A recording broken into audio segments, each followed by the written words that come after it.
My name is Serena Mitchell. I'm 28, and I live in Denver. This is the story of how my husband's cruelest moment became my greatest strength. The contractions started at 2 in the morning during the worst thunderstorm of the year. I felt like someone was twisting a knife in my lower back. My water broke all over our bedroom floor while lightning lit up the windows. Marcus rolled over and mumbled something about getting more sleep before work. I shook his shoulder and told him we needed to get to the hospital now. He groaned and said the roads were probably flooded anyway. The pain hit me so hard I doubled over and screamed. Marcus finally got up and threw on yesterday's clothes. He helped me to the car but kept complaining about the rain ruining his leather seats. During the drive, his phone kept buzzing with text messages from his poker buddies. At the hospital entrance, Marcus pulled up to the emergency drop-off area. I was having another contraction when his phone rang with that stupid poker night ringtone. He answered it right there while I was gripping the door handle in pain. His friend Jake was asking if he was still coming to their weekly game tonight. Marcus actually told Jake he'd try to make it after dropping me off. I looked at him in complete shock and asked if he was seriously thinking about poker. He said the guys were counting on him, and I'd be fine with the doctors. Marcus got out and helped me to the hospital doors while still talking on his phone. A security guard saw me stumbling and rushed over with a wheelchair. That's when Marcus did the most unforgivable thing any husband could do to his laboring wife. He handed my hospital bag to the security guard and said I could handle everything from here. I begged him to stay with me through tears and another crushing contraction. Marcus looked annoyed and said this was a good chance for me to learn some independence. He actually said those exact words while I was in active labor with his baby. Marcus kissed my forehead like I was a child and walked back to his car. I watched his red taillights disappear into the storm while doubled over in the wheelchair. The security guard's face showed the same shock and disgust I was feeling inside. At that moment, I realized I had married a complete stranger who cared more about cards than family. That rainy night in the hospital parking lot changed everything about how I saw my marriage. The man I thought would protect me had abandoned me at my most vulnerable moment. While nurses wheeled me inside, I made a silent promise to myself and my unborn daughter. Marcus had just taught me the most important lesson of my life about his true character. I was going to make sure he learned some lessons of his own very soon. Looking back now, I can see all the warning signs I ignored during our courtship. Marcus and I met 3 years ago at that trendy coffee shop on 16th Street. He was reading a business magazine and looked so sophisticated in his navy suit. I was studying for my marketing certification exam when he approached my table with confidence. Marcus complimented my highlighter organization system and asked about my career goals with genuine interest. He seemed like the perfect gentleman who respected ambitious women like me. Our first date was at a fancy steakhouse where he insisted on paying for everything. Marcus talked about his plans to start his own consulting business someday soon.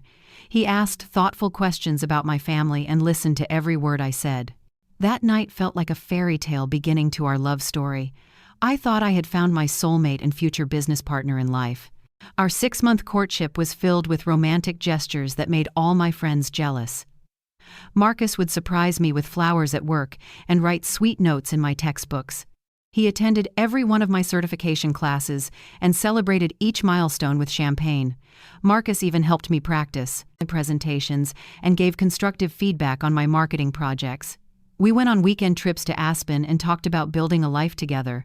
He seemed genuinely excited about my career ambitions and supporting my professional growth. Marcus would say things like how proud he was of my intelligence and determination. Those early months made me believe I had found a true partner who valued my dreams. Our engagement after 8 months felt like the natural next step toward our bright future. I was completely convinced that Marcus would be my biggest supporter through every challenge ahead. The changes started small right after our honeymoon trip to Mexico last October. Marcus began making subtle comments about how much time I spent studying for work. He would joke that I cared more about my laptop than spending time with him.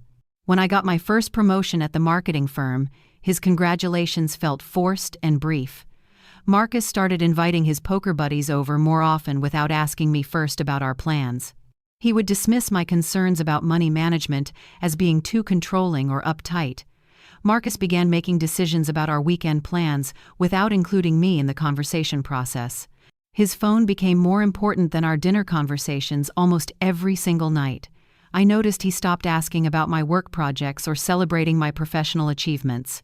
These small shifts felt confusing because they contradicted everything he had promised during our engagement.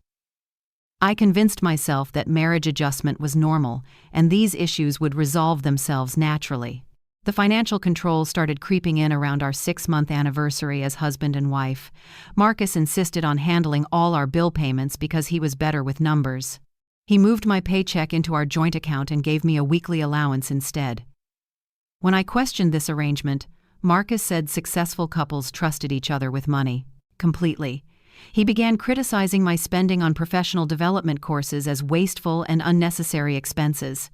Marcus would get angry if I bought lunch out instead of packing something from home.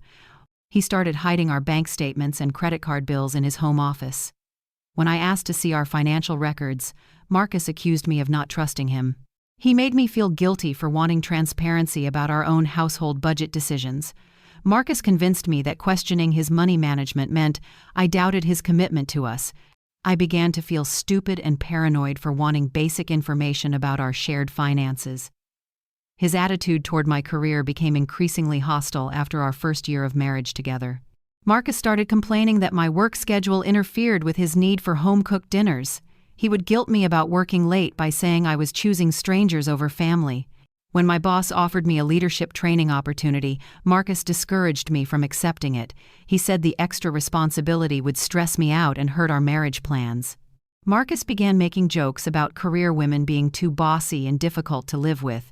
He would roll his eyes when I talked about workplace achievements or future goals. Marcus started inviting his friends over during my important work calls from home without consideration. He began referring to my job as my little hobby instead of a serious career. When I confronted him about this dismissive language, Marcus said I was being too sensitive. I started questioning whether my professional ambitions were actually selfish and hurting our relationship somehow. The poker nights became his top priority above everything else in our marriage life. Marcus would skip family dinners with my parents to play cards with his buddies. He spent our grocery money on his weekly games and lied about the amounts. When I found poker chips hidden in his car, Marcus said they were just harmless. Fun. He would come home at 3 a.m. smelling like beer and cigarettes. Marcus started borrowing money from our savings account for his gambling without asking permission first. He would get defensive and angry whenever I brought up concerns about his poker addiction. He would leave during romantic movie nights to meet his poker group at random bars. When I asked him to choose one night per week for just us, Marcus refused. I realized that his card games had become more important than building our marriage together. The emotional distance grew wider as Marcus became increasingly selfish and self-centered in everything he did. He stopped asking about my day or showing interest in my thoughts and feelings. Marcus would interrupt me mid-sentence to check his phone messages or answer random calls. He began treating me like a roommate instead of his wife and romantic partner. Marcus showed no empathy when I had bad days at work or needed emotional support. He would dismiss my concerns as drama or overreacting to normal life situations instead. Marcus stopped planning date nights or making any effort toward romantic gestures like before. He would watch television during dinner instead of having meaningful conversations with me about anything. When I tried to discuss our relationship problems, Marcus would walk away or change topics. I felt completely invisible and unimportant in my own marriage to this man. The lies started becoming more frequent and elaborate as our second year approached together. Marcus would claim he was working late when he was actually at bars with friends. He began hiding his credit card statements and lying about mysterious charges on our accounts. When I found receipts for expensive dinners, Marcus said they were business meetings that slipped his mind. He would delete text messages and hide his phone screen whenever I walked into rooms. Marcus started making up elaborate stories about his whereabouts that never quite added up properly. He would get angry and defensive when I asked simple questions about his day. Marcus began accusing me of being paranoid and jealous when I noticed his dishonest behavior patterns. He made me feel crazy for questioning obvious lies and inconsistencies in his stories. When I discovered he had borrowed money from his brother without telling me, Marcus blamed everything on stress. I began to realize that the man I married was completely different from the person I dated. My pregnancy announcement 3 months ago should have been the happiest moment of our marriage together. Instead, Marcus seemed annoyed and worried about the financial burden of having a baby. He complained about how children would interfere with his poker nights and weekend freedom plans. Marcus began making comments about how pregnancy would make me even more emotional and difficult. He showed no excitement about becoming a father or building our family unit together properly. Marcus would ignore my pregnancy symptoms and offer no help with morning sickness or fatigue. He continued his poker nights and bar visits without considering my needs as his pregnant wife. When I asked him to attend doctor appointments with me, Marcus said they were unnecessary. He began treating my pregnancy like an inconvenience instead of a blessing for both of us. Marcus would get irritated when I talked about baby names or nursery planning for our child. I realized that this man was not ready to be a father or true partner. That night in the hospital parking lot, all these red flags finally made perfect sense to me. Marcus had shown me his true character through 3 years of increasing selfishness and control. The charming man I fell in love with had been a carefully constructed facade all along. His abandonment during labor was just the final proof of who he really was inside. Marcus cared more about his own comfort than his wife and unborn child's safety. That cruel lesson about independence was actually him revealing his complete lack of empathy or love. I realized that every promise he made during our courtship had been a complete lie. Marcus never intended to be a supportive husband or involved father to our daughter. His poker buddies and personal freedom had always been his real priorities in life. As I sat in that wheelchair watching his car disappear, I knew my marriage was over. The next 12 hours were the longest and most painful of my entire life. Nurse Jennifer helped me get settled into the labor and delivery room that night. She kept asking when my husband would arrive, and I had to keep lying. I told her Marcus was parking the car and would be up soon enough. The contractions were getting stronger and closer together every few minutes that passed by. I gripped the bed rails and tried to breathe through each wave of pain alone. My phone kept buzzing with text messages from Marcus about the poker game scores. He was actually sending me updates about his card hands while I was in labor. I couldn't believe this man was prioritizing gambling over the birth of his first child. Nurse Jennifer noticed my distress and asked if I wanted to call my husband again. I tried calling Marcus 17 times during those first few hours but got voicemail repeatedly. His phone would ring 4 times and then go straight to that stupid voicemail message. I could hear loud music and laughter in the background of his recorded greeting. The sounds confirmed he was at Jake's apartment playing poker with all his buddies tonight. I left desperate messages begging him to come back to the hospital immediately for support. Marcus never returned a single call or even sent a text message back. The nurses kept checking on me and asking about my missing husband with concerned looks. I felt so ashamed and embarrassed that I had to explain his absence repeatedly. Dr. Williams arrived around 4 a.m. and asked where my support person was. I had to admit that my husband had left me here completely alone tonight. The physical pain was nothing compared to the emotional agony of being abandoned during childbirth. Every contraction reminded me that Marcus chose cards over his wife and unborn daughter. I kept thinking about all those pregnancy books we read together about labor support. Marcus had promised to be my advocate and comfort person during this scary experience. He practiced breathing techniques with me and talked about cutting the umbilical cord proudly. Marcus even packed snacks in my hospital bag and wrote encouraging notes for labor. Now, I was facing the scariest moment of my life without any emotional support.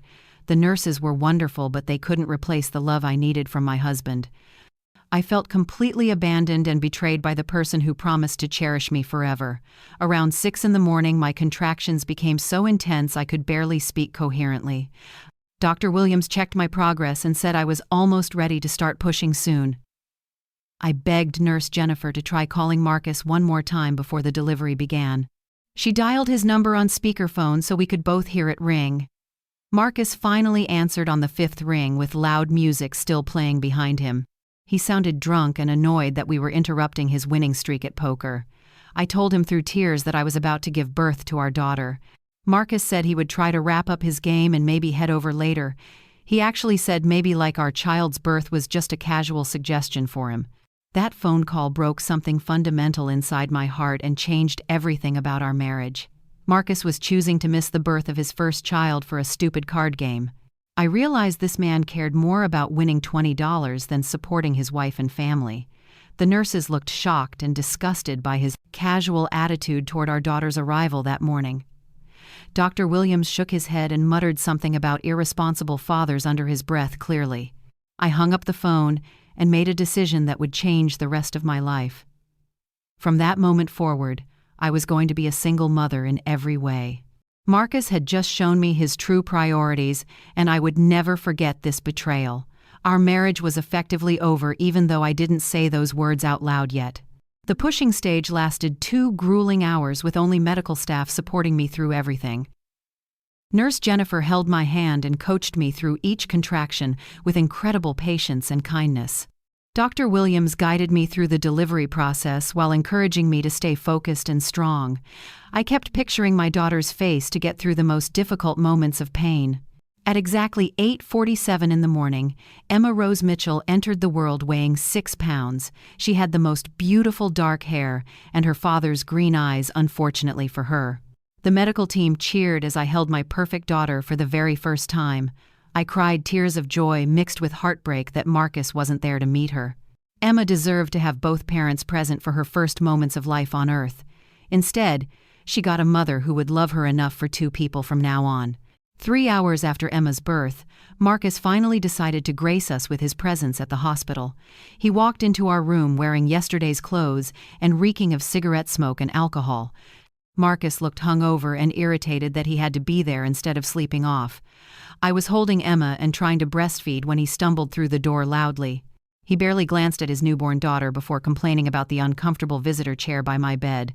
Marcus said the parking garage was expensive, and he hoped this wouldn't take too long. I stared at this man in complete disbelief at his selfish attitude toward our family. Nurse Jennifer looked like she wanted to throw him out of the room for his behavior. Marcus finally looked at Emma and said she was smaller than he expected her to be. That's when Marcus said the words that sealed the fate of our marriage forever after.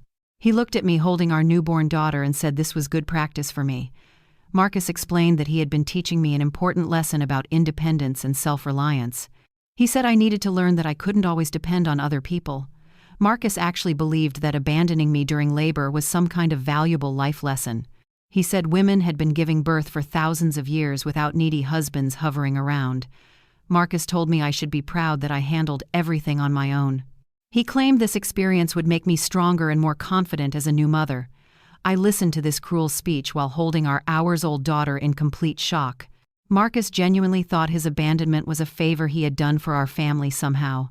The nurses and doctor couldn't hide their disgust at Marcus's explanation for missing our daughter's birth. Nurse Jennifer asked him directly if he understood that labor can be dangerous and complications happen. Marcus waved off her concerns and said modern medicine made childbirth perfectly safe for everyone. Dr. Williams explained that emotional support during labor actually helps with pain management and outcomes.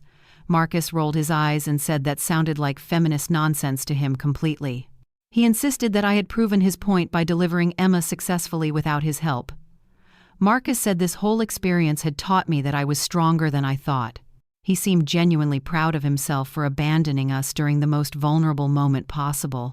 I realized I was married to a man who lacked basic human empathy and compassion. This cruel lesson had taught me everything I needed to know about Marcus's true character. As I held Emma and listened to Marcus's heartless justification for his abandonment, something shifted permanently inside me. The scared and dependent wife he had tried to create through 3 years of manipulation was gone. In her place was a fierce mother who would protect her daughter from this toxic man. Marcus had inadvertently given me the most valuable lesson of my life about his true nature. He had shown me that I could handle the most difficult challenges without him completely. I realized that I was stronger than he ever wanted me to believe I could be. Marcus had created his own worst nightmare by teaching me I didn't actually need him. From that hospital bed, I began planning our escape from this marriage with strategic precision. This cruel lesson about independence was about to backfire on him in ways he never imagined possible. My strategic planning began the moment Marcus left our hospital room that afternoon after his cruel speech. I asked Nurse Jennifer to bring me a notebook and pen from the nurses' station. While Emma slept peacefully in my arms, I started documenting everything that had happened. I wrote down the exact time Marcus abandoned me at the hospital entrance during labor. I recorded his phone calls about poker while I was having contractions in our room. Every cruel word he said about teaching me independence lessons was written down precisely. I included details about his drinking and gambling behavior from the past few months too. I wrote down the names of every hospital staff member who witnessed his abandonment. This documentation was going to be the foundation of my legal case against him. I realized that gathering evidence would be crucial for protecting Emma and myself completely. My transformation from victim to strategic planner had officially begun with that hospital notebook. The next morning, Marcus visited again, and I was ready with my phone recording app. I pretended to be grateful for his lesson about independence and asked him to explain more. Marcus was eager to share his wisdom about women being too dependent on men. He said modern wives needed to learn how to handle medical emergencies without their husbands. Marcus explained that his poker buddies agreed that women today were too needy and clingy. He actually said Emma's birth proved that I didn't need him as much as I thought. Marcus went into detail about planning to teach me more independence lessons in the future. He mentioned that emergencies were perfect opportunities for wives to grow stronger without help. I captured every single word of his heartless philosophy on my phone's voice recorder. Marcus had no idea he was providing me with perfect evidence of his emotional abuse. I smiled and nodded while internally celebrating this recorded confession of his twisted mindset toward our family. That afternoon, my brother Daniel came to visit and meet his new niece for the first time. Daniel took one look at Emma and started crying with joy about becoming an uncle. He had driven 3 hours from Boulder to be with us during this special time. When I explained what Marcus had done during my labor, Daniel's face turned completely red. He couldn't believe that any man would abandon his wife during childbirth for a card game. Daniel said Marcus's behavior was grounds for divorce and possibly criminal charges for abandonment too. He offered to help me leave Marcus and promised his full support through everything ahead. Daniel had always been protective of me and saw right through Marcus's manipulative behavior patterns. He said he never trusted Marcus but respected my choice to marry him anyway. Daniel's visit gave me the emotional strength I needed to start planning my escape strategy carefully. Daniel connected me with his friend Sarah Chen, who was a family law attorney in Denver. Sarah specialized in cases involving emotional abuse and child custody, disputes with difficult fathers. She came to my hospital room that evening and listened to my story with growing anger. Sarah said Marcus's abandonment during labor was clear evidence of emotional abuse and neglect toward our family. She explained that Colorado courts took spousal abandonment during medical emergencies very seriously in custody decisions. Sarah recorded my testimony about Marcus's gambling addiction and financial irresponsibility over the past year. She said my phone recordings of his cruel comments would be extremely valuable evidence. Sarah offered to represent me on a payment plan since Marcus controlled all our finances. She gave me her card and told me to call her immediately if Marcus became threatening. Sarah's professional confidence gave me hope that I could actually win custody of Emma permanently. The next day, I called my best friend Lisa and told her everything about Marcus's abandonment. Lisa had never liked Marcus and always thought he was selfish and controlling toward me. She offered to help with childcare and emotional support during my divorce proceedings ahead. Lisa said she had suspected Marcus was emotionally abusive based on his behavior at social gatherings. She remembered how he would dismiss my opinions and interrupt me during group conversations constantly. Lisa offered to testify about his disrespectful treatment of me in front of our friend group. She also volunteered to help me document his gambling habits and late-night absences from home. Lisa said her apartment had a spare bedroom where Emma and I could stay temporarily. Having my best friend's unconditional support made me feel less alone in this fight. Lisa's loyalty reminded me that I had people who truly cared about my well-being. My mother, Patricia, drove down from Colorado Springs as soon as she heard about Marcus's betrayal. She had always been polite to Marcus but privately worried about his treatment of me. Patricia said she noticed how he controlled my spending and dismissed my career ambitions during family dinners. She offered to help financially with legal fees and moving expenses for our new life. Patricia said she had savings set aside for emergencies, and this definitely qualified as one. She volunteered to provide free childcare while I worked to rebuild my career and independence. My mother's fierce protection of her daughter and granddaughter was exactly what I needed now. Patricia said she would testify about Marcus's disrespectful behavior toward me during holiday visits if necessary. Her willingness to fight for us gave me additional strength and determination to succeed. I realized I was building a powerful support team of people who genuinely loved us both. By the end of my 3-day hospital stay, I had assembled my core support team strategically. Sarah Chen would handle all legal aspects of my divorce and custody case professionally. Daniel would provide emotional support and help with practical matters like moving and housing. Lisa would offer childcare assistance and testimony about Marcus's past behavior toward me publicly. My mother Patricia would provide financial backing and grandmother duties while I rebuilt my career. Each person understood their role in helping Emma and me escape from Marcus's toxic control. I felt empowered knowing that I wasn't facing this battle alone against his manipulation tactics. My team believed in my strength and supported my decision to leave this abusive marriage. Having multiple people witness Marcus's cruel behavior made me feel validated and supported completely. Marcus remained completely oblivious to my strategic planning during those hospital days together. He continued making cruel comments about independence while I secretly recorded every conversation between us. Marcus complained about the hospital bills and said childbirth was unnecessarily expensive for something so natural. He mentioned that his poker winnings would help cover the medical costs. Without touching our savings, Marcus actually bragged about winning $300 while I was giving birth to our daughter. He said the guys joked about him being the luckiest player at the table that night. Marcus showed no awareness that his comments were being documented for future legal proceedings against him. He seemed proud of his decision to prioritize gambling over his family's needs and well-being. Marcus's arrogance was providing me with perfect evidence of his twisted priorities and cruel mindset. I encouraged him to keep talking while secretly building my case against him methodically. The transformation from Marcus's dependent wife to strategic opponent felt empowering and liberating after years of control. I was no longer the scared woman who needed his approval for every decision I made. The birth of Emma had awakened my maternal instincts and fierce protective nature toward our daughter. I realized that I was actually stronger and more capable than Marcus ever wanted me to believe. His cruel lesson about independence was backfiring spectacularly as I planned my escape from his manipulation. I was documenting his abuse while pretending to be grateful for his twisted wisdom about marriage. Marcus had unknowingly given me the motivation and evidence I needed to destroy his control completely. I was no longer his victim but his strategic opponent in this battle for our daughter's future. The recording app on my phone became my most powerful weapon against his years of emotional abuse. 2 weeks after bringing Emma home from the hospital, I had my first official meeting with attorney Sarah Chen. She arrived at my house while Marcus was at work and Emma was napping peacefully. Sarah reviewed all my documentation and recordings with growing excitement about our case strength. She explained that Marcus's abandonment during labor constituted emotional abuse under Colorado family law statutes. Sarah said his recorded comments about teaching independence lessons would be devastating evidence against him. She outlined a comprehensive legal strategy that would protect Emma and secure our financial future. Sarah's confidence made me realize I had chosen the right lawyer for this complicated divorce. She said cases like mine were exactly why she specialized in family law exclusively. Sarah promised to fight aggressively for full custody and maximum child support from Marcus immediately. Her professional expertise gave me hope that justice was actually possible in our situation.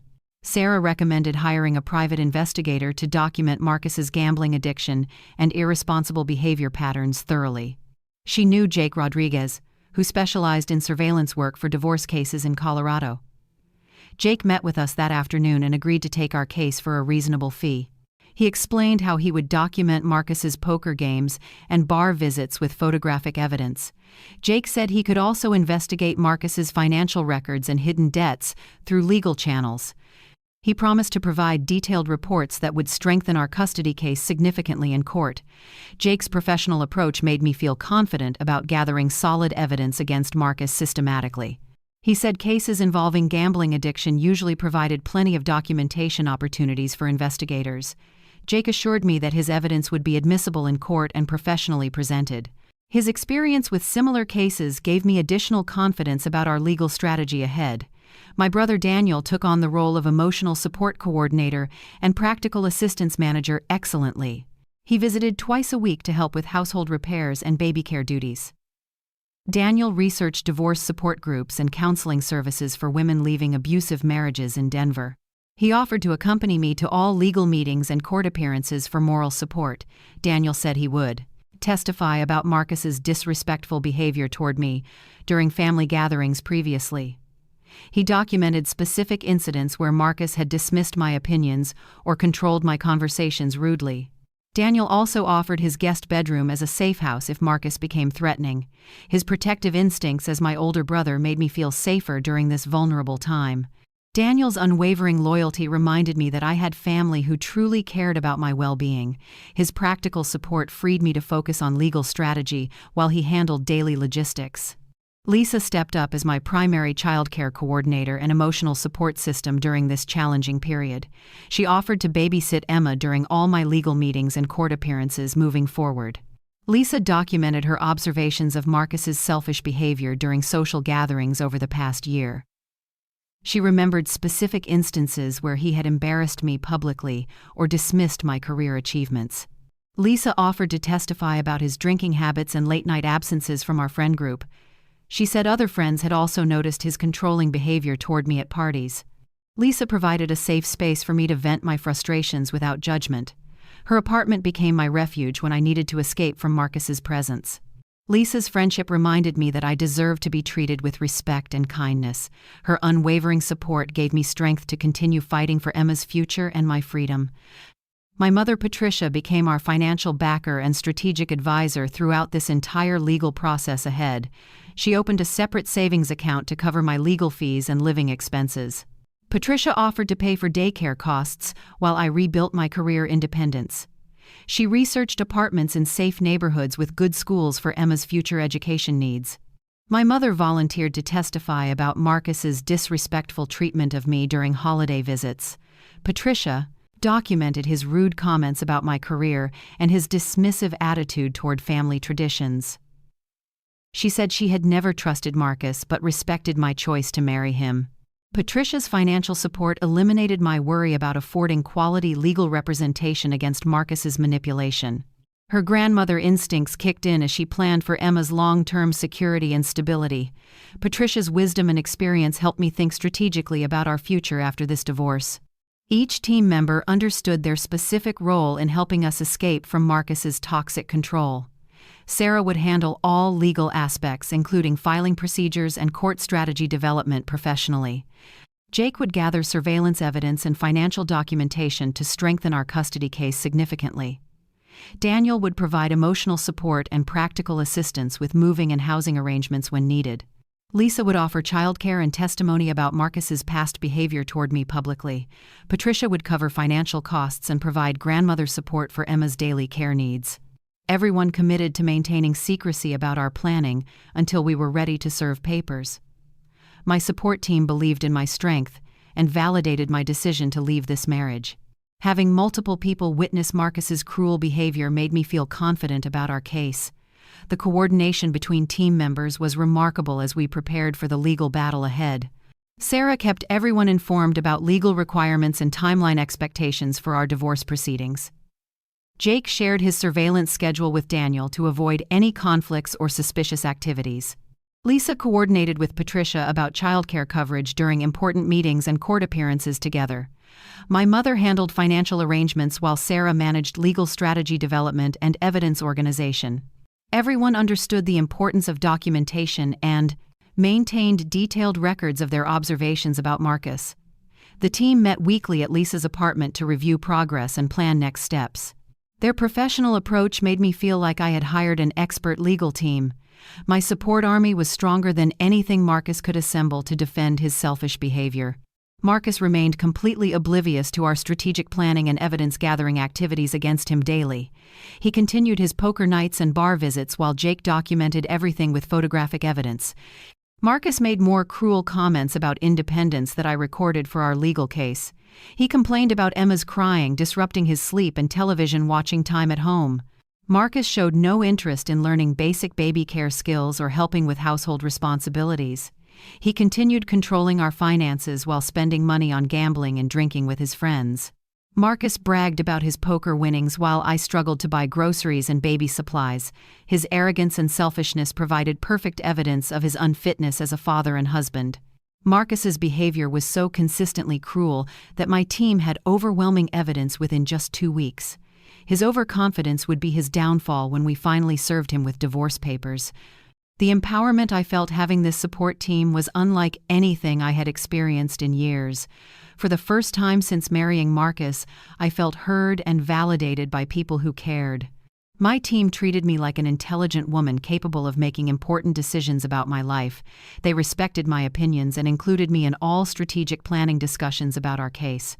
Everyone encouraged my career goals and supported my independence from Marcus's financial control completely. My support army made me realize that I deserved to be treated with dignity and respect. They showed me what healthy relationships looked like through their loyalty and commitment to helping us. Having people who believed in my strength gave me confidence to face the legal battle. My team's faith in me was rebuilding my self-esteem after years of Marcus's emotional abuse. By the end of our second week of preparation, I felt ready to move forward with serving papers. My documentation was thorough, and my evidence was overwhelming against Marcus's fitness as a father. Sarah had prepared all legal paperwork, and Jake had gathered extensive surveillance materials for court. Daniel had secured temporary housing options, and Lisa had arranged flexible childcare coverage for Emma. Patricia had established our financial independence fund and emotional support systems for the months ahead. Everyone understood their roles and was committed to seeing this through to victory for Emma's sake. My support army had transformed me from Marcus's victim into a strategic opponent ready for battle. The woman who had been abandoned during labor was now prepared to fight for justice. Marcus had no idea that his cruel lesson about independence was about to destroy his entire life. Over the next 3 months, our evidence collection operation became more sophisticated and comprehensive than I ever imagined possible. Jake Rodriguez proved to be worth every penny we paid him for surveillance work. He documented Marcus attending poker games every Tuesday and Thursday night without fail at various locations. Jake captured photographs of Marcus entering Jake's apartment building, carrying cases of beer and large amounts of cash. He recorded Marcus stumbling out of bars at 2 a.m. on weeknights before work. Jake's surveillance revealed that Marcus was spending at least 4 nights per week, gambling or drinking. The photographic evidence showed a clear pattern of irresponsible behavior that would devastate him in court. Jake also discovered that Marcus had been lying about working overtime to justify his late nights. His time logs at work showed he left early most days to meet his buddies. Jake's professional documentation was building an ironclad case against Marcus's fitness as a responsible father and husband. Sarah Chen guided me through documenting our financial records with forensic accounting precision and attention to detail. She connected me with Michelle Torres, a forensic accountant who specialized in uncovering hidden financial activities. Michelle discovered that Marcus had opened 3 secret credit cards in his name only during our marriage. He had been using these cards to fund his gambling activities while telling me we were broke. Michelle found withdrawals from our joint savings account that Marcus had claimed were for car repairs. The money had actually been used for poker games and bar tabs based on transaction locations. She traced over $15,000 in hidden gambling losses over the past 18 months alone. Marcus had been systematically draining our finances while lying to my face about our budget constraints. Michelle's forensic analysis would prove in court that Marcus was financially irresponsible and deceptive about money management completely. My documentation of Marcus's cruel comments and behavior became a daily routine that I perfected over time. I kept my phone's recording app ready whenever Marcus came home from work or his nights out. Marcus would make dismissive comments about Emma's needs and my parenting abilities that I captured perfectly. He complained about diaper costs and said babies were expensive mistakes that ruined people's freedom and fun. Marcus would criticize my breastfeeding schedule for interfering with his television shows and sleep patterns at home. He made cruel jokes about women being naturally better at baby care because they had nothing else. I recorded him telling his poker buddies on speakerphone that marriage was a trap. Marcus bragged about teaching me independence by abandoning me during labor without showing any remorse or shame. His cruel comments about Emma being an unplanned burden on our finances were particularly damaging evidence. These recordings would show the court exactly what kind of father and husband Marcus truly was. Hospital records became a crucial piece of our evidence collection strategy against Marcus's character and fitness. Sarah subpoenaed all medical records from Emma's birth, including security footage from the parking garage entrance. The hospital's documentation showed that I was admitted alone and gave birth without any support person present. Medical staff had noted Marcus's absence in their reports and expressed concern about my emotional state. The security footage clearly showed Marcus abandoning me in active labor during a thunderstorm at night. Nurse Jennifer agreed to testify about Marcus's cruel comments when he finally arrived hours after delivery. Dr. Williams documented Marcus's dismissive attitude toward the medical emergency and his lack of concern for us. The pediatric nurses recorded their observations about Marcus's disinterest in learning basic baby care skills or bonding. These professional medical testimonies would be devastating to Marcus's custody case and show his abandonment pattern clearly. Jake's financial investigation revealed the true extent of Marcus's gambling addiction and secret debt accumulation over our marriage. He discovered that Marcus owed over $8,000 to various poker players around Denver currently. Jake found evidence of Marcus borrowing money from his coworkers to cover gambling losses repeatedly during work. He documented Marcus selling his golf clubs and watched to pay gambling debts without telling me. Jake traced money transfers from our joint checking account directly to known gambling establishments and illegal poker games. He found receipts in Marcus's car for cash advances totaling thousands of dollars from our credit cards. Jake discovered that Marcus had been lying about his overtime hours to hide his gambling schedule from me. His investigation showed that Marcus prioritized gambling over basic family expenses, like groceries and baby supplies, consistently. Jake's evidence would prove in court that Marcus was addicted to gambling and financially irresponsible as a provider. My mother, Patricia, documented Marcus's disrespectful behavior during family gatherings and holiday visits over the past 2 years. She kept a detailed journal of his rude comments about my career goals and dismissive attitude toward me. Patricia recorded instances where Marcus ignored Emma during family dinners to check his phone for poker updates. She documented his complaints about spending money on baby clothes and supplies during shopping trips together. Patricia noted how Marcus would arrive late to family events or leave early for poker games consistently. She recorded his eye-rolling and dismissive gestures when I would discuss work achievements or future plans publicly. Patricia documented Marcus's drinking behavior during family barbecues and his inappropriate comments about other women present there. Her grandmother's perspective on Marcus's treatment of his wife and daughter would carry significant weight with judges. Patricia's documentation showed a pattern of disrespect and emotional abuse in front of extended family members. Lisa compiled evidence from our social circle about Marcus's selfish behavior and drinking habits during group activities consistently. She documented specific instances where Marcus had embarrassed me publicly or dismissed my opinions during dinner conversations. Lisa recorded how Marcus would abandon me at parties to play poker games on his phone. She noted his complaints about Emma ruining our social life and his resentment toward family responsibilities. Lisa documented Marcus's drinking and driving incidents that put our safety at risk during group outings. She recorded his inappropriate flirting with other women while I was pregnant and vulnerable emotionally. Lisa gathered statements from mutual friends who had witnessed Marcus's controlling behavior toward me over time. Her documentation showed that Marcus's selfishness and addiction affected our entire social network negatively and consistently. Lisa's testimony would demonstrate that Marcus's behavior problems were well known among people who knew us both personally. Daniel researched Marcus's employment history and discovered concerning patterns about his work ethic and reliability over time. He found that Marcus had been reprimanded twice for leaving work early without permission to attend poker games. Daniel documented Marcus's lies about working overtime when he was actually gambling with his buddies instead. He discovered that Marcus had borrowed money from 3 different coworkers to cover gambling debts at work. Daniel found evidence that Marcus had been falling asleep at work due to his late-night gambling and drinking activities. He documented complaints from Marcus's supervisor about his declining performance and attitude toward responsibilities lately. Daniel researched Marcus's previous job history and found a pattern of leaving positions due to gambling-related issues. His investigation showed that Marcus's addiction was affecting his professional life and earning potential significantly over time. Daniel's employment evidence would prove that Marcus was an unreliable provider who prioritized gambling over career advancement consistently. The coordination between all team members created a comprehensive evidence collection system that missed nothing important about Marcus's behavior. Sarah reviewed all documentation weekly to ensure everything met legal standards for court presentation and admissibility requirements. Jake shared his surveillance schedule with Daniel to avoid detection while gathering photographic evidence of gambling activities. Lisa coordinated with Patricia about documenting family interactions to create a complete picture of Marcus's disrespectful treatment.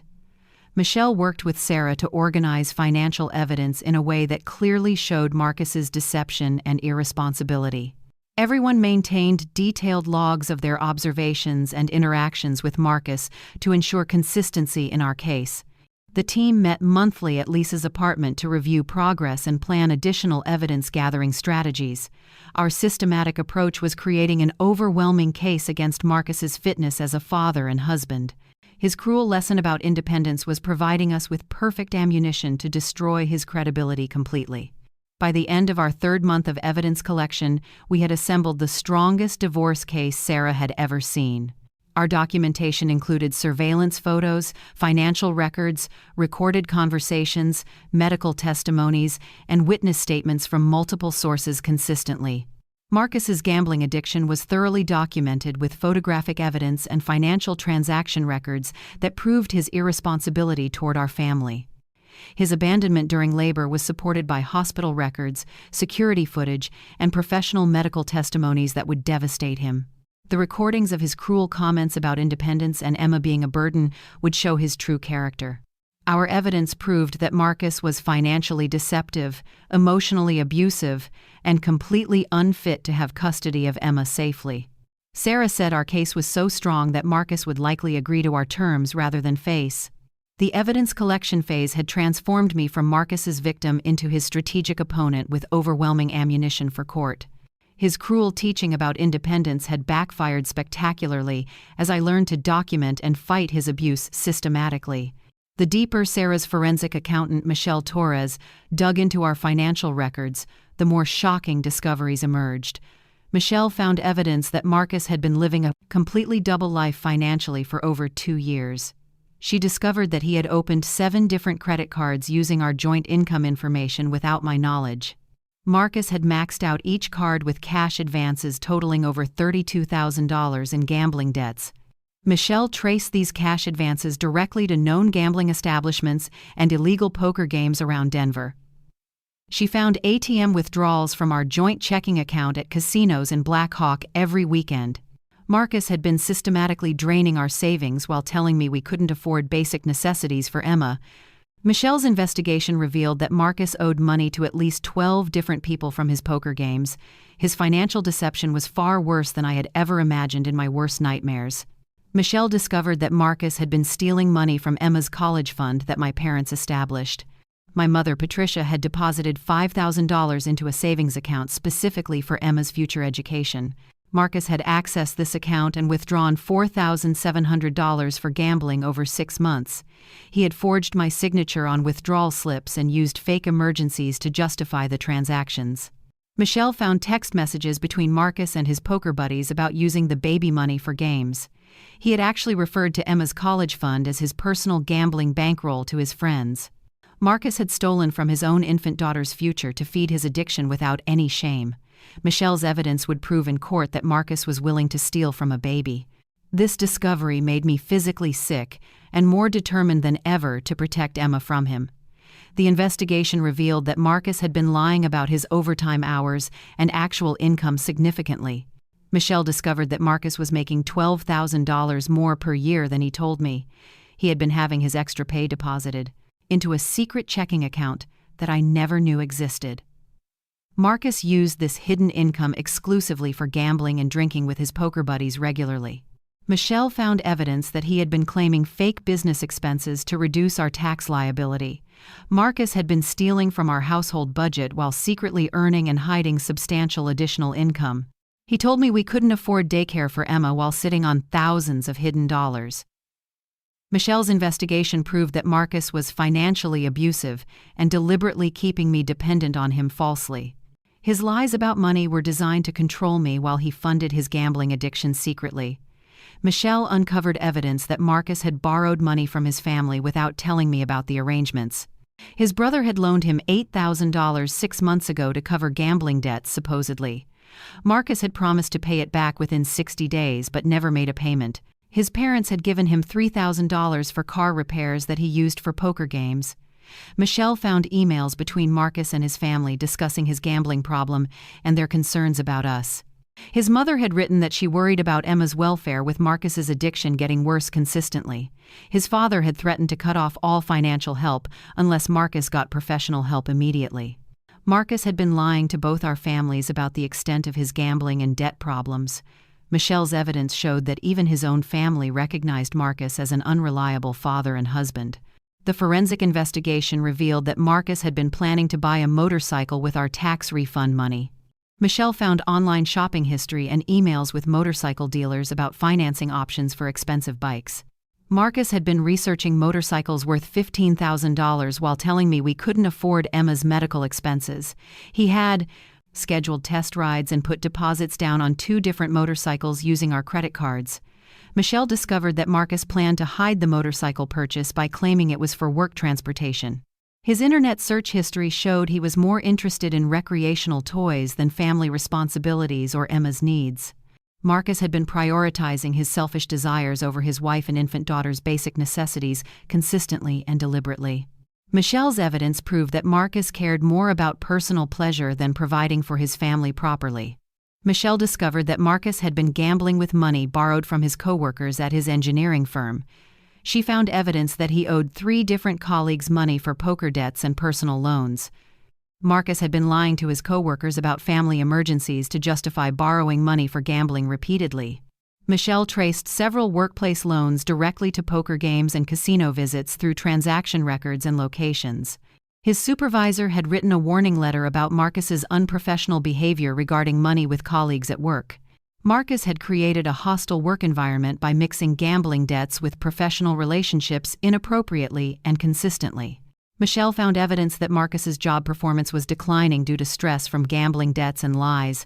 His coworkers had complained to Human Resources about his inappropriate requests for money during work hours repeatedly. The investigation uncovered that Marcus had been selling our household items to fund his gambling without telling me. Michelle found eBay and Facebook Marketplace accounts where Marcus had sold Emma's expensive baby gifts from our shower. He had sold her designer stroller, high-end car seat, and electronic baby monitor for gambling money secretly. Marcus had claimed these items were defective or recalled when I asked about their disappearance from our home.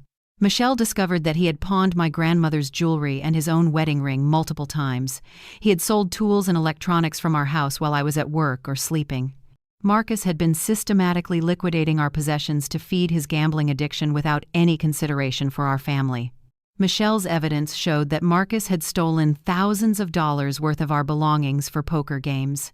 His theft from our home proved that no item was safe from his gambling addiction. Michelle's analysis revealed that Marcus had been hiding debts to illegal gambling operations around Denver. She found evidence that he owed money to unlicensed poker games and underground betting rings in the city. Marcus had borrowed from dangerous people who charged extremely high interest rates on gambling loans quickly. Michelle discovered threatening text messages from loan sharks about payment deadlines and consequences for missing them entirely. Marcus had put our family in physical danger by borrowing from criminals to fund his gambling addiction. She found evidence that Marcus had given our home address to dangerous creditors as collateral for loans. Michelle's investigation showed that Marcus's gambling debts could potentially put Emma and me at risk for violence.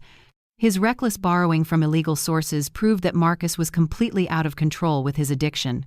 Michelle uncovered evidence that Marcus had been planning to take out a second mortgage on our house. She found loan applications and meetings with mortgage brokers about accessing our home equity for cash. Marcus had forged my signature on preliminary paperwork and claimed I was too busy with the baby. He had been researching ways to access $50,000 from our house without my knowledge or consent. Michelle discovered that Marcus planned to use this money for a massive gambling spree in Las Vegas. His browser history showed research about high-stakes poker tournaments and expensive casino packages in Nevada consistently. Marcus had been willing to risk our family's home to fund his gambling addiction without telling me. Michelle's evidence proved that Marcus would eventually gamble away everything we owned, including our shelter and security, completely. The complete financial investigation revealed that Marcus had destroyed over $85,000 in family wealth through gambling. Michelle calculated that our net worth had declined by 60% since our marriage due to Marcus's addiction. She documented that Marcus had been the sole cause of our financial instability and debt problems. Michelle's analysis showed that without Marcus's gambling, our family would be financially secure and stable for Emma's future. Her evidence proved that Marcus was entirely responsible for our economic hardship while lying about external causes. Michelle's forensic accounting would demonstrate to the court that Marcus was financially dangerous to our family's well-being and security. Her investigation provided overwhelming evidence that Marcus should have no access to Emma's financial resources or future inheritance from grandparents. The financial devastation Marcus had caused made him unfit to have custody or any decision-making power over Emma's life. Michelle's comprehensive analysis gave us the ammunition we needed to destroy Marcus's credibility in court proceedings completely. After 3 months of meticulous evidence gathering, Sarah Chen decided it was time to serve Marcus with divorce papers. She scheduled the confrontation for a Tuesday morning, when Marcus would be at his engineering office. I arranged for Emma to stay with my mother Patricia while we delivered the legal documents. Jake Rodriguez positioned himself nearby to photograph Marcus's reaction and any potential threats he might make. Sarah and I arrived at Marcus's workplace at exactly 10 in the morning when we knew he'd be alone. I felt nervous but empowered, knowing we had overwhelming evidence against his gambling addiction and abandonment. Daniel waited in the parking lot ready to drive me home safely after the confrontation. This moment represented the end of Marcus's control over my life and the beginning of our freedom. Marcus looked completely shocked when the process server handed him the divorce papers in his office. His face turned white as he read the first page listing abandonment during childbirth and financial fraud. Marcus immediately called me and demanded to know what was happening with our marriage suddenly. I told him calmly that I had learned valuable lessons about independence just like he taught me. Marcus became angry and accused me of being ungrateful for everything he had provided our family. He threatened to fight for custody of Emma and said I'd never survive financially without him. I recorded this entire phone conversation as additional evidence of his threatening and controlling behavior patterns. Marcus had no idea that Jake was documenting his aggressive reaction to the divorce papers in the parking garage. Marcus rushed home from work that afternoon and found our house mostly empty of my belongings.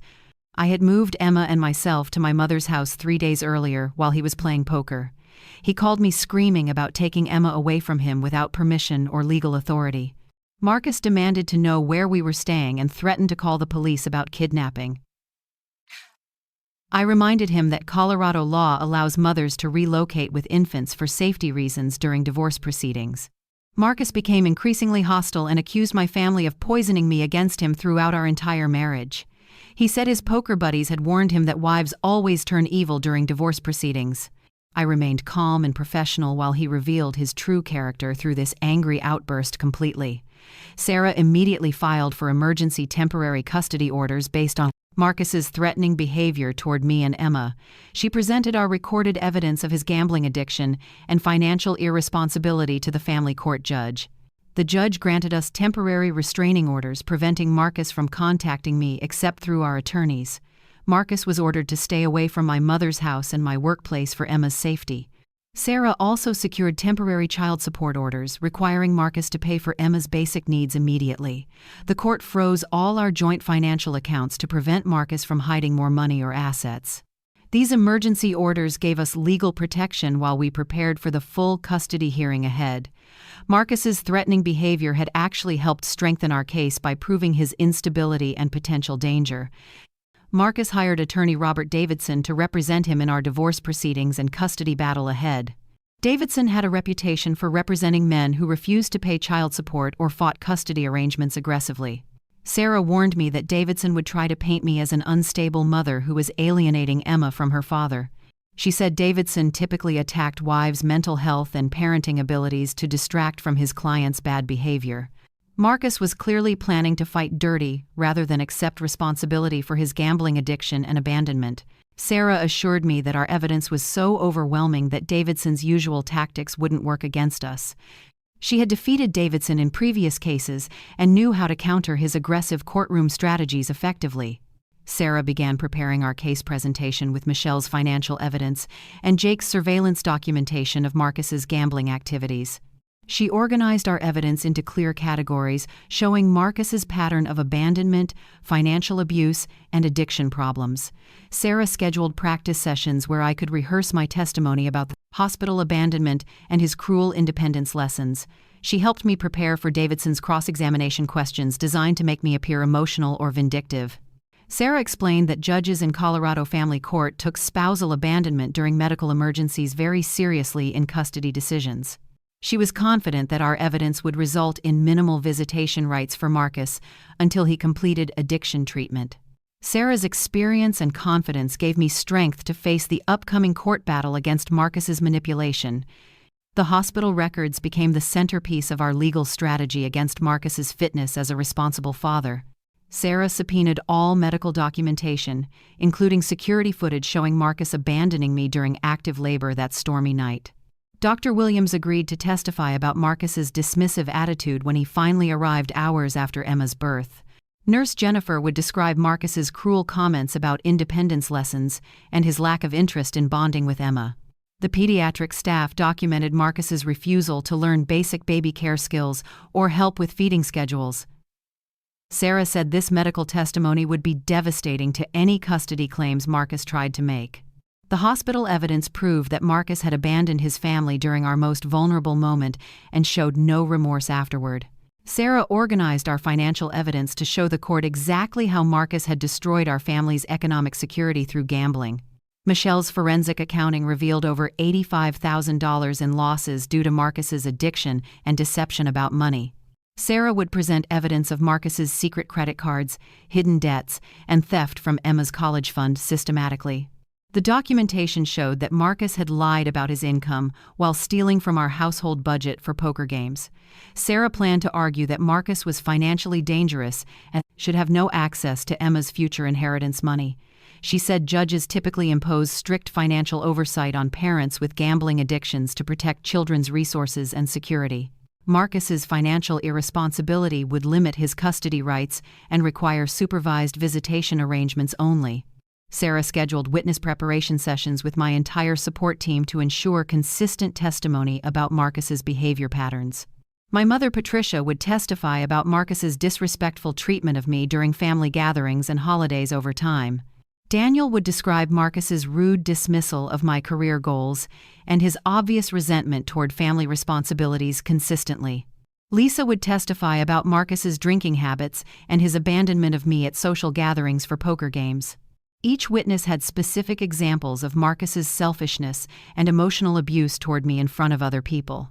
Sarah said having multiple witnesses would prove that Marcus's behavior was a consistent pattern rather than isolated incidents.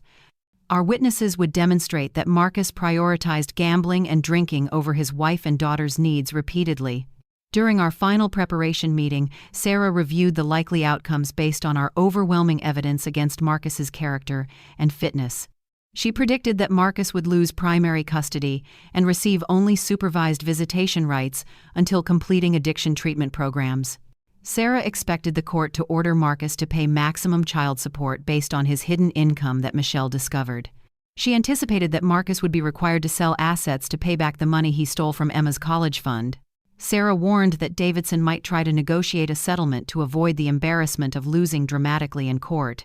She advised me to reject any settlement that gave Marcus unsupervised access to Emma or reduced his financial obligations. Sarah was confident that our evidence would result in a complete victory that protected Emma and secured our financial future permanently. The custody hearing began on a crisp Monday morning in Denver Family Court with Judge Catherine Martinez presiding. Sarah Chen looked confident and professional as she arranged our evidence binders and witness testimonies on the plaintiff's table. Marcus sat with his attorney Robert Davidson looking nervous and disheveled in his wrinkled suit from the night before. Judge Martinez reviewed the preliminary evidence and expressed serious concerns about the abandonment allegations against Marcus immediately. Sarah stood and delivered her opening statement with powerful conviction about protecting Emma from an irresponsible father. She outlined our evidence of gambling addiction, financial fraud, and emotional abandonment that would prove Marcus unfit for custody. Davidson tried to portray Marcus as a loving father who made some mistakes but deserved equal parenting time. Judge Martinez interrupted Davidson and asked him to address the hospital abandonment allegations specifically and directly. Sarah's first witness was Dr. Williams, who testified about Marcus's dismissive attitude during Emma's birth and recovery period. He described Marcus's shocking lack of concern for my medical condition and his crude comments about childbirth being overrated. Dr. Williams explained that spousal support during labor significantly reduces complications and improves outcomes for mothers and babies. He testified that Marcus's abandonment put both Emma and me at unnecessary medical risk during a vulnerable time. Dr. Williams said he had never seen a husband show such callous indifference toward his wife and newborn child. Davidson's cross-examination failed to shake the doctor's professional assessment of Marcus's harmful behavior that night. Judge Martinez took detailed notes and asked follow-up questions about standard protocols for labor support and emergency situations. Dr. Williams's testimony established the medical foundation for Marcus's abandonment and endangerment of his family's health. Nurse Jennifer provided devastating testimony about Marcus's cruel comments regarding independence lessons while I was recovering from childbirth. She described his casual attitude toward missing Emma's birth and his lack of interest in learning basic baby care. Nurse Jennifer testified that Marcus seemed more concerned about parking fees than bonding with his newborn daughter immediately. She explained that his comments about teaching me independence were emotionally abusive and medically dangerous for new mothers. Nurse Jennifer said Marcus's behavior was the most selfish and cruel she had witnessed in 15 years of labor delivery. Davidson tried to suggest that Marcus was simply nervous about becoming a new father and spoke poorly. Judge Martinez cut him off and asked about Marcus's specific statements regarding poker games during my labor. Nurse Jennifer's professional observations painted Marcus as an unfit and emotionally abusive husband who endangered his family. The hospital security footage became the most powerful piece of evidence against Marcus's character and fitness as a parent. Sarah played the video showing Marcus abandoning me during active labor in a thunderstorm at night without hesitation. The courtroom watched in shocked silence as Marcus helped me to the entrance and immediately walked away. Judge Martinez asked Sarah to replay the footage showing Marcus talking on his phone while I was doubled over. The video clearly showed Marcus prioritizing his poker buddies over his wife giving birth to their daughter. Sarah presented phone records proving Marcus answered calls about gambling while I was having contractions in our car. The security footage eliminated any doubt about Marcus's cruel abandonment and selfish priorities that night completely. Davidson had no effective cross-examination strategy against such clear video evidence of Marcus's heartless behavior toward his family. Judge Martinez shook her head in visible disgust while watching Marcus walk away from his laboring wife. Michelle Torres presented her forensic accounting analysis showing Marcus had destroyed over $85,000 through gambling and deception. She testified that Marcus had hidden 7 different credit cards and stolen money from Emma's college fund specifically. Michelle explained that Marcus had been living a double financial life while telling me we couldn't afford basic necessities. She presented evidence of Marcus borrowing money from dangerous illegal gambling operations that put our family at risk. Michelle testified that Marcus had forged my signature on financial documents and lied about his actual income consistently. She explained that Marcus's gambling addiction had reduced our family's net worth by 60% since our marriage began. Davidson tried to suggest that Michelle's analysis was speculative, but she had bank records and transaction data supporting every claim. Judge Martinez asked detailed questions about Marcus's theft from Emma's education fund and his lies about overtime work. Michelle's testimony proved that Marcus was financially dangerous and completely irresponsible with family resources and security.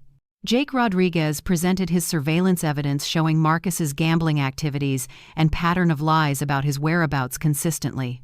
He testified about photographing Marcus at illegal poker games while claiming to work overtime for our family. Jake presented evidence of Marcus stumbling out of bars drunk on work nights while Emma and I needed him. He described following Marcus to pawn shops where he sold our household items for gambling money secretly. Jake testified that Marcus had borrowed money from coworkers and lied about family emergencies to justify the loans. He presented photographs of Marcus meeting with dangerous loan sharks who threatened violence over unpaid gambling debts regularly. Jake explained that his investigation revealed Marcus was living a completely secret life built on lies and addiction. Davidson tried to attack Jake's credibility, but his professional experience and detailed documentation were overwhelming and convincing. Judge Martinez praised Jake's thorough investigation and asked about the extent of Marcus's deception toward our family consistently. My testimony became the emotional centerpiece of the case as I described Marcus's pattern of abandonment and cruelty. I spoke calmly about his dismissive attitude toward my career goals and his controlling behavior with our finances.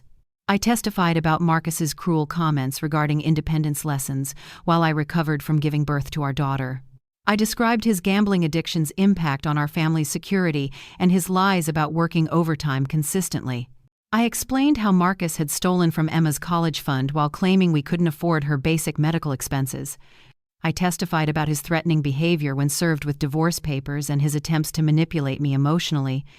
Sarah guided me through presenting our recorded evidence of Marcus's abusive comments about women and marriage in general. Davidson's cross-examination tried to paint me as vindictive, but I remained calm and factual throughout his aggressive questioning. Judge Martinez commended me for my composure and asked about my plans for Emma's future care and stability. Marcus's testimony became a complete disaster as Davidson tried to defend his abandonment and gambling behavior unsuccessfully. Marcus claimed that leaving me during labor was meant to teach valuable independence skills for new mothers. He tried to justify his poker games by saying men needed relaxation, time away from family stress regularly. Marcus minimized his gambling losses and claimed Michelle's forensic analysis was exaggerated and inaccurate about our finances. He denied stealing from Emma's college fund and said the money was just temporarily borrowed for emergencies. Marcus accused me of being overly dramatic about childbirth and said women had been delivering babies for centuries. He claimed his threatening phone calls were just emotional reactions to unexpected divorce papers being served at work. Sarah's cross-examination exposed Marcus's lies and contradictions with overwhelming evidence and recorded conversations he couldn't deny. Marcus became increasingly hostile and defensive as Sarah presented proof of each lie he told during testimony. Judge Martinez looked disgusted as Marcus tried to justify abandoning me during childbirth for a card game. Judge Martinez delivered her ruling with visible anger about Marcus's behavior and treatment of his wife and child. She granted me full physical custody of Emma, with Marcus receiving only supervised visitation rights twice monthly. Judge Martinez ordered Marcus to complete intensive gambling addiction treatment and parenting classes before any custody modifications could be considered. She awarded me maximum child support based on Marcus's hidden income that Michelle's investigation had revealed completely. Judge Martinez ordered Marcus to repay the $4,700 he stole from Emma's college fund immediately. She granted me exclusive use of our house and awarded me 70% of our remaining marital assets. Judge Martinez imposed a restraining order preventing Marcus from contacting me except through our attorneys for Emma's safety. She said Marcus's abandonment during childbirth was one of the most selfish acts she had seen in family court. Judge Martinez warned Marcus that any violations of her orders would result in immediate jail time and termination of his parental rights. The complete victory exceeded even Sarah's optimistic predictions about our case outcome and Emma's future security. Winning our custody case, I had transformed from Marcus's abandoned wife into a powerful advocate for women's rights. Emma was thriving in our peaceful new home, with my mother, Patricia, helping with childcare while I worked. My marketing career had taken off after Sarah Chen recommended me to several clients who needed strategic planning. I was earning more money than Marcus ever did and had complete financial independence for the first time. The house we once shared was now solely mine and Emma's sanctuary from his toxic influence. Marcus had completed only half of his court-ordered addiction treatment before dropping out and losing his visitation rights permanently. His gambling addiction had cost him everything, including his job and relationship with his daughter, forever.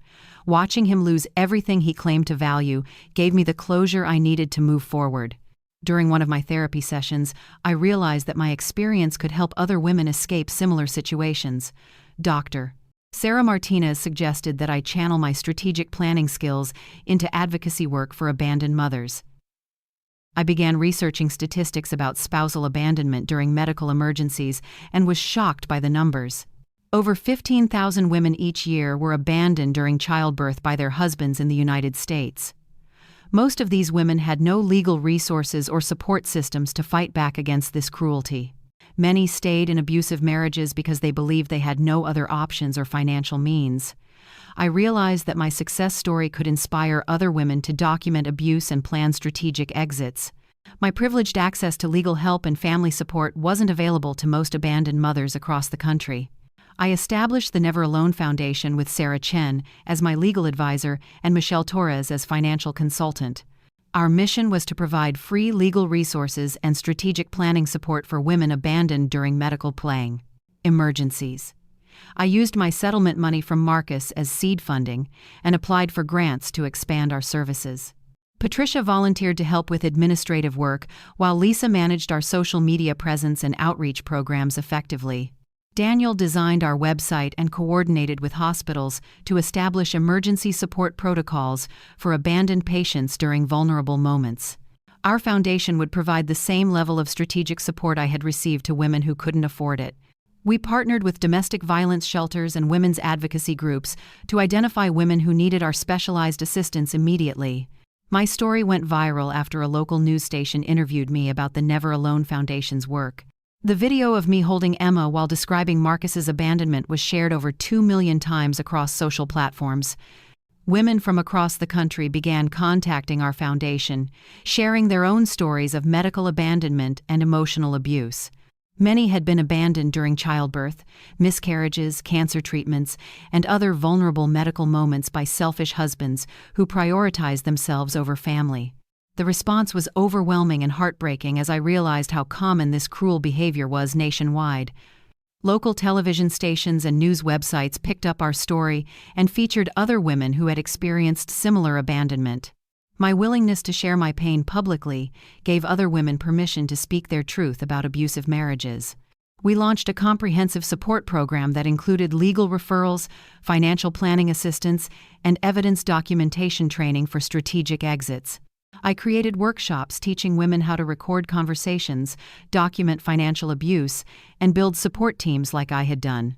Sarah Chen developed legal resource packets that women could use to find qualified family lawyers in their states. Michelle Torres created financial planning guides helping women understand their rights and protect their assets during divorce proceedings safely.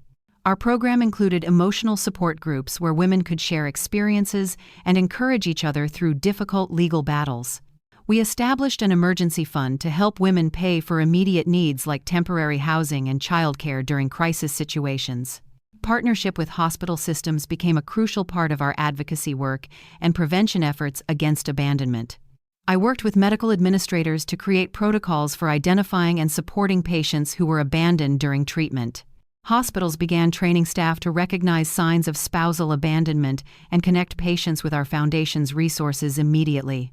We established emergency support systems where abandoned patients could access legal help and emotional support within hours of being left alone.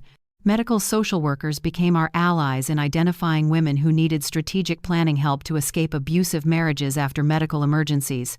Our foundation provided hospitals with educational materials about domestic violence and the legal rights of abandoned patients during vulnerable times.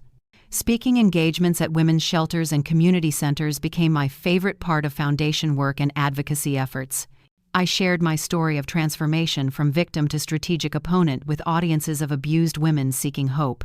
Many women told me that hearing about my systematic evidence collection inspired them to document their own abuse experiences carefully. I taught strategic planning workshops showing women how to build support teams and prepare for safe exits from toxic marriages.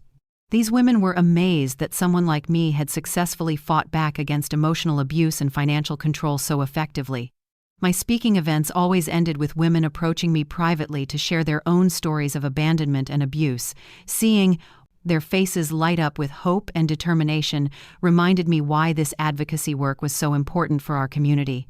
Emma's presence at foundation events became a powerful symbol of resilience and hope for the women we served.